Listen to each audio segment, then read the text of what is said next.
ಇನ್ನು ಇದೇ ವಾರಾಂತ್ಯದಲ್ಲಿ ಕೇಂದ್ರ ಗೃಹ ಸಚಿವ ಅಮಿತ್ ಶಾ ರಾಜ್ಯಕ್ಕೆ ಆಗಮಿಸ್ತಾ ಇದ್ದಾರೆ. ಅಮಿತ್ ಶಾ ಎಂಟ್ರಿ ಹೊತ್ತಲೇ ರಾಜ್ಯ ಬಿಜೆಪಿಯಲ್ಲಿ ರಾಜಕೀಯ ಚಟುವಟಿಕೆಗಳು ಗರಿಗೆದರಿವೆ. ಇಂಟ್ರೆಸ್ಟಿಂಗ್ ವಿಚಾರ ಅಂತ ಅಂದ್ರೆ ಕಾಂಗ್ರೆಸ್ನ ಹಿರಿಯ ನಾಯಕರೊಬ್ಬರ ಆಹ್ವಾನದ ಮೇರೆಗೆ ಅಮಿತ್ ಶಾ ಆಗಮಿಸ್ತಾ ಇರೋದು. ಇತ್ತ ತುಮಕೂರಿನಲ್ಲಿ ಸೋಮಣ್ಣ ಹಾಗೆ ಮಾಧುಸ್ವಾಮಿ ನಡುವೆ ಟಿಕೆಟ್ ಫೈಟ್ ತಾರಕಕ್ಕೇರ್ತಾ ಇದೆ.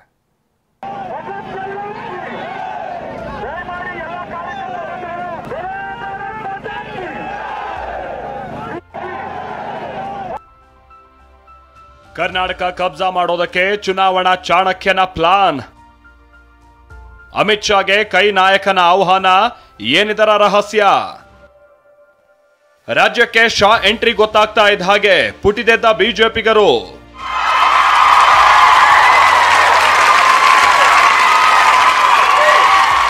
ಅಖಾಡ ರಂಗೇರ್ತಾ ಇದೆ. ಲೋಕಸಭಾ ಚುನಾವಣೆಯಲ್ಲಿ ಹ್ಯಾಟ್ರಿಕ್ ಗೆಲುವಿಗೆ ಬಿಜೆಪಿ ಪಣ ತೊಟ್ಟಿದೆ. ಕಳೆದ ಬಾರಿ ಕರ್ನಾಟಕದಲ್ಲಿ ಅತಿ ಹೆಚ್ಚು ಸ್ಥಾನ ಗೆದ್ದಿರುವ ರಾಜ್ಯ ಬಿಜೆಪಿಯನ್ನ ಹುರಿದುಂಬಿಸೋದಕ್ಕೆ ಚುನಾವಣಾ ಚಾಣಕ್ಯ ಅಮಿತ್ ಶಾ ಎಂಟ್ರಿ ಕೊಟ್ಟಿದ್ದಾರೆ.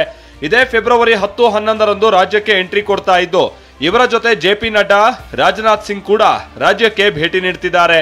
2 ದಿನಗಳ ಸಭೆ ನಡೆಸಲಿದ್ದಾರೆ. ಇಂಟ್ರೆಸ್ಟಿಂಗ್ ಅಂದ್ರೆ ಕೈ ನಾಯಕನ ಆಹ್ವಾನದ ಮೇರೆಗೆ ಅಮಿತ್ ಶಾ ರಾಜ್ಯಕ್ಕೆ ಬರ್ತಾ ಇರೋದು ಅಚ್ಚರಿ ಹುಟ್ಟುಹಾಕಿದೆ.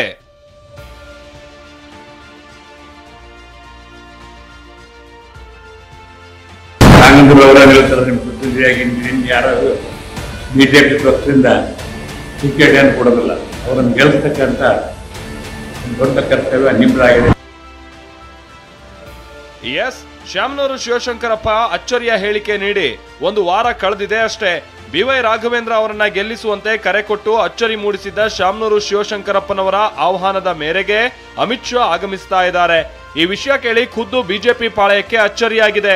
ಆದ್ರೆ ಶಾಮನೂರು ಆಹ್ವಾನಿಸ್ತಾ ಇರೋದು ಯಾಕೆ, ಶಾ ಬರ್ತಾ ಇರೋದು ಯಾಕೆ ಅನ್ನೋದೇ ಸಸ್ಪೆನ್ಸ್.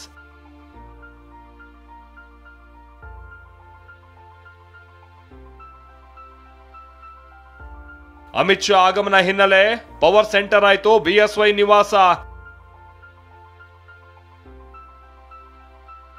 ದಾವಣಗೆರೆಗೆ ಅಮಿತ್ ಶಾ ಆಗಮಿಸ್ತಾ ಇರೋದ್ರಿಂದ ರಾಜ್ಯ ಬಿಜೆಪಿ ನಾಯಕರು ಅಲರ್ಟ್ ಆಗಿದ್ದಾರೆ. ದಾವಣಗೆರೆ ಟಿಕೆಟ್ಗೆ ಟವಲ್ ಹಾಕಿರೋ ರೇಣುಕಾಚಾರ್ಯ ಮತ್ತು ಹಾಲಿ ಸಂಸದ GM ಸಿದ್ದೇಶ್ವರ ಅವರನ್ನ ನಿವಾಸಕ್ಕೆ ಕರೆಸಿಕೊಂಡಿದ್ದ BSY ಭಿನ್ನಾಭಿಪ್ರಾಯಕ್ಕೆ ಮದ್ದೆರೆದಿದ್ದಾರೆ. ಯಾವುದೇ ಭಿನ್ನಾಭಿಪ್ರಾಯ ಇಟ್ಕೊಳ್ಳದೆ ಅಮಿತ್ ಶಾ ಕಾರ್ಯಕ್ರಮವನ್ನ ಒಗ್ಗಟ್ಟಿನಿಂದ ಮಾಡಿ ಅಂತ BSY ಸೂಚನೆ ಕೊಟ್ಟಿದ್ದಾರೆ.